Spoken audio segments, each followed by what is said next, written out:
बिस्मिल्लाहिर्रहमानिर्रहीम।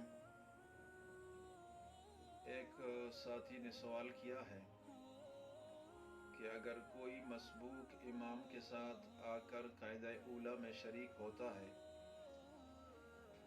और उसके क़ायदा ऊला में शिरकत के बाद इमाम तीसरी रकत के लिए उठ खड़ा होता है, तो इस सूरत में जो मसबूक है यानी जो इमाम के साथ बाद में शरीक हुआ है, एक दो रकतें उनसे निकल गई हैं, तो ये अपना तशहुद यानी अत्तहियात पूरा करके उठेगा या अत्तहियात पूरा करके बग़ैर उठे।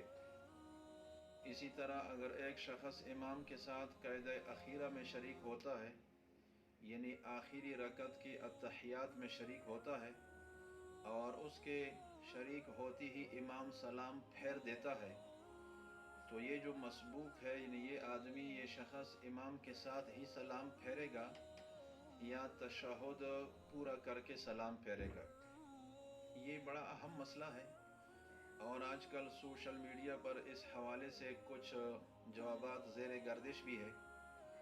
तो इसका जवाब ये है कि इन दोनों सूरतों में मसबूक के लिए बेहतर तो ये है कि वो अपनी अत्तहियात अखीर तक पूरा कर ले।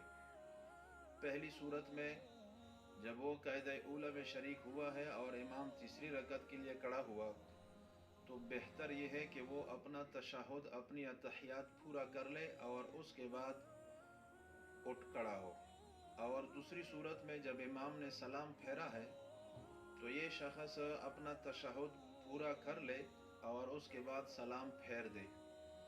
लेकिन अगर इन दोनों सूरतों में इस मसबूक ने तशहुद पूरा नहीं किया और उठ खड़ा हुआ क़ायदा ऊला से और इसी तरह क़ायदा अखीरा में इमाम के साथ ही सलाम फेर दिया, तो ये भी जायज़ है। इस सूरत में नमाज पर कोई फ़र्क नहीं पड़ेगा, इस सूरत में कोई कराहत नहीं होगी, नमाज बिला कराहत दुरुस्त हो जाएगी। लिहाजा इस हवाले से सोशल मीडिया पर जो मुख्तलिफ जवाबात चल रहे हैं उनकी तरफ ध्यान न दिया जाए।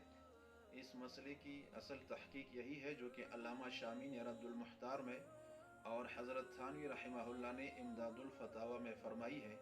व आखिरु दावाना अनिल हम्दुलिल्लाहि रब्बिल आलमीन।